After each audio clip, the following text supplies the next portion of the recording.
قربانی کرنا باعث اجر و برکت ہے۔ جو شخص تنگ دستی ہونے کے باوجود، فقر و فاقہ ہونے کے باوجود قربانی کرتا ہے، اللہ رب العالمین اس کی تنگ دستی، فقر و فاقہ دور فرما دیتے ہیں۔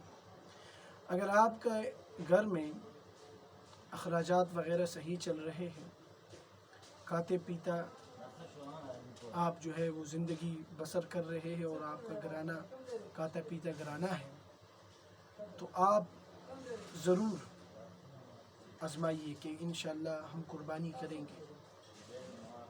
اگر آپ نے قربانی کی تو تجربے سے یہ بات ثابت ہے کہ اگر آپ کے ہاں تنگ دستی ہے تو تنگ دستی دور ہوگی، فقر و فاقہ ہے تو دور ہوگا، اگر قرض دار ہے تو آپ کا قرض ختم ہو جائے گا۔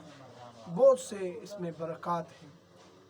اگر انسان اپنے معمولات کو چلانے کے لیے قرض وغیرہ لے سکتا ہے، تب بھی قربانی کے لیے بھی آپ قرض وغیرہ وہ اگر آپ کو بآسانی میسر ہو تو آپ لے سکتے ہیں اور قربانی کریں۔ انشاءاللہ اگلے سال اللہ رب العالمین آپ کو اس سے زیادہ توفیق دیں گے۔ ہمارے اکابر میں سے ایک حضرت مفتی ظفر علی خان رحمۃ اللہ علیہ گزرے ہیں۔ انہوں نے اپنا قصہ سنایا کہ اس وقت گائے میں 8 روپے فی حصہ ہوا کرتا تھا، اور میں جب گھر آیا تو میں نے گھر میں والدین سے کہا کہ ہم جو ہے اتنا کھاتے پیتا ہمارا گھرانہ ہے، یہ ہے وہ ہے، سب کچھ معمول کے مطابق صحیح چل رہا ہے، اگر ہم قربانی کریں تو کیا حرج ہے؟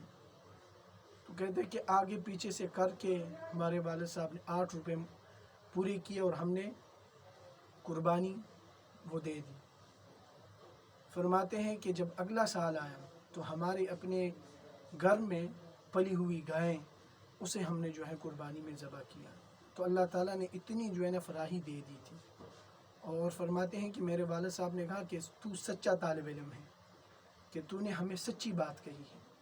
میرے بھائیوں دوستو، آزمودہ عمل ہے، آپ کریں، انشاءاللہ العزیز بہت فائدہ ہوگا۔